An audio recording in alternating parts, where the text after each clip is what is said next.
All right, Coach Grimm, volleyball season has now come to a close, closing out the year 23-12. So a great season overall as far as the win-loss record is concerned. Went to the conference tournament over this last weekend, won in the first round, and in the semifinals lost out to Arkansas Tech. So before we talk about anything else, let's talk about your conference tournament matches with East Central and Arkansas Tech. East Central was a tough matchup for us during the regular season. We went 5 here with them, and so we knew it was going to be a tough matchup when we got there. We were confident going in. Started off a little sluggish. We got down 2-0 against them. We went back into the locker room and regrouped, and the girls came out and really turned it on, and we really just pounded with our serve and really kept the pressure on them, and it allowed us to bounce back in the next 3. Actually, we were down 2-1, excuse me. But anyway, we allowed us to finish out the win and get a 3-2 win. So that was a big confidence booster for us going into the next day. And we going up against Tech. Tech is just a tough team. I mean, we tied with them for second, and as far as matchups and things, they have 2 very good middles that really carried the load for them as well. And we battled, and the scores were close, but we just fell short. And so it was a great match with Arkansas Tech. It led in every set. Mm-hmm. All 3 of the sets led, just couldn't pull it together. But you know, to finish out with the win. Let's talk about the girls, how they felt after the match, after the conference tournament's over, after the season's over. How do they feel overall in the year? Well, obviously they're going to be disappointed because they lost to Tech, especially Tech that we've been trying to take for the last few years that I've been here. But once they got away from it and started thinking about the season as a whole, we did some really good things this year. Second best record since we went NCAA in the SAU history. Had to set a few records with our consecutive matches streak. Finished second, tied with Tech, which is a big thing. We haven't finished second in years.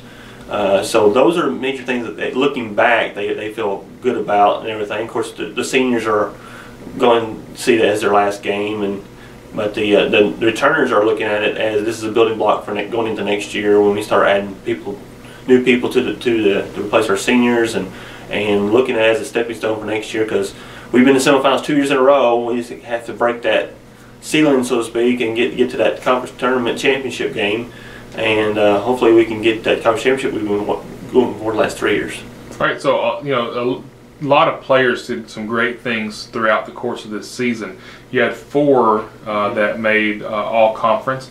Let's talk about those, and talk about other players who did great things this year. Well, you know, as I've said in other coaches' shows, we really spread the ball around to a lot of our players, which allows our players to be successful, not just 1 or 2. We have multiple players, and that showed with the all-conference voting. Denise Devine made first team all-conference.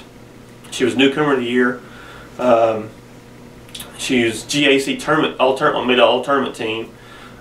So she was a really big part of our success. She had 400 kills, 400 digs, which is a very good thing to be part of. We had Lauren Woods, who came in not thinking she was going to be a libero. We had a need for her to be libero, and she took it on that role, and she had 638 digs, which is the second most in the SAU history.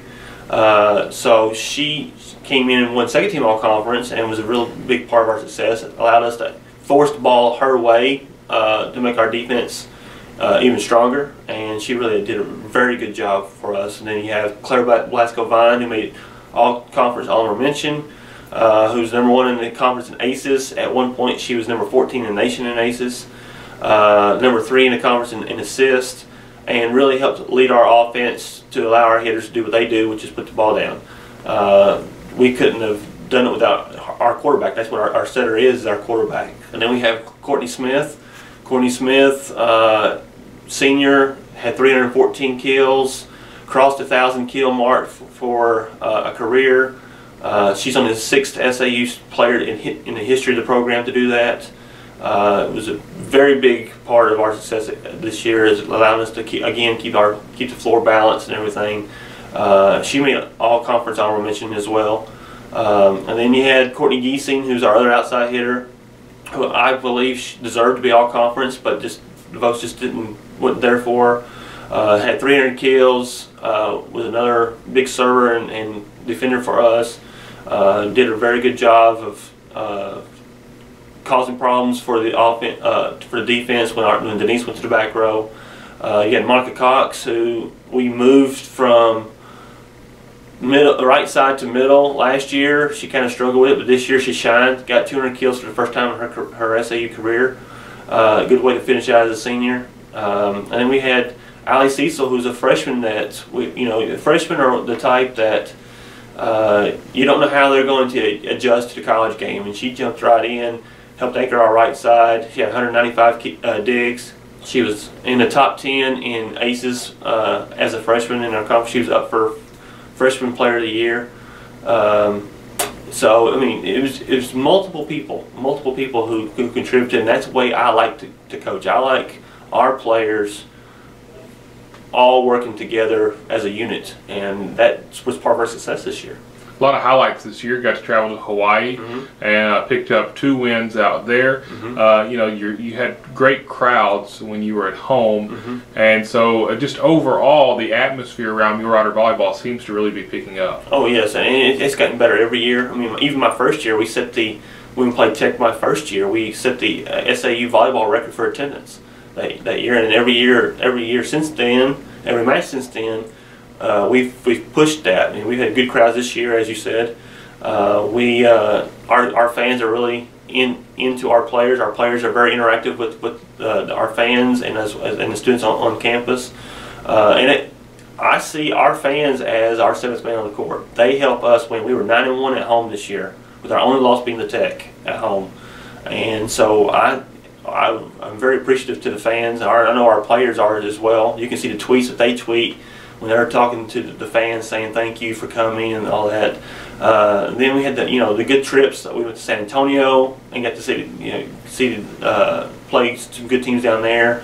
Got to see the Alamo. Some of our Californians had never seen the Alamo before, and so that's really big. And then obviously the Hawaii trip was unbelievable. Got to go out there and win 2 games out there.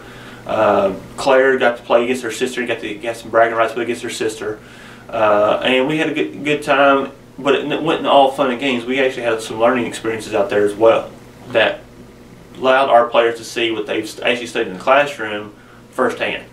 And so that was a very big trip for us. It was also important for us because it was early in the season and allowed our players to bond a little bit, which I think helped contribute to our success this year. All right, let's talk for just a second about what happens now. The season's over. You go into the off season.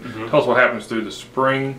What you'd be recruiting, some other things going on. What happens with the team now as you wait in the off season? Well, what we've done with our players is we've told our players, we've been so busy. We've missed some class due to road trips and things of that nature. You get your classes in order. You have a few weeks before finals. You take care of that. So volleyball-wise, we're done for the semester. Other than we're going to have some meetings where we talk to our returners, do some evaluation things on things that we want them to work on, things that we like, things we didn't like, that we can make them better. We will also have a Christmas get-together where we'll all get together and have a nice Christmas supper or whatever. And in the meantime, we're going to be looking at recruiting. We've already signed one lady from Bentonville, Arkansas, who is going to be a nice addition for us. We're also going to be going to California and looking at people from California. We're talking to people from all over the country. And I mention California because everybody says we always recruit from California. Our rosters always had Californians on it, but we're going to be moving around. We're going to be talking to players and things. We have a lot of interest in our program. The key thing is we just need to narrow that list down and start looking at what we need to fit our team and everything. So So next semester, what we'll be doing is start having official visits and unofficial visits, and doing some tryout things of that nature. As far as our players are concerned, we'll kick up when we get back from Christmas. We'll do some conditioning, some working out, getting back in shape, working on making our kids stronger and faster, more agile, and as well as putting a volleyball to it, and really working on the skills that we talked about in those evaluations this semester in implementing that. These are the things we want you to work on, and we had the spring to do that. All right, Coach, well, it sounds great. We look forward to, or we've thoroughly enjoyed this year. We look forward to another great year next year, and we look forward to talking to you in the spring to find out about these recruits and other things. Well, thank you very much, and we appreciate the athletic support and the fans' support throughout the year, and we look forward to seeing y'all again next year. All right, thanks, Coach. Thank you.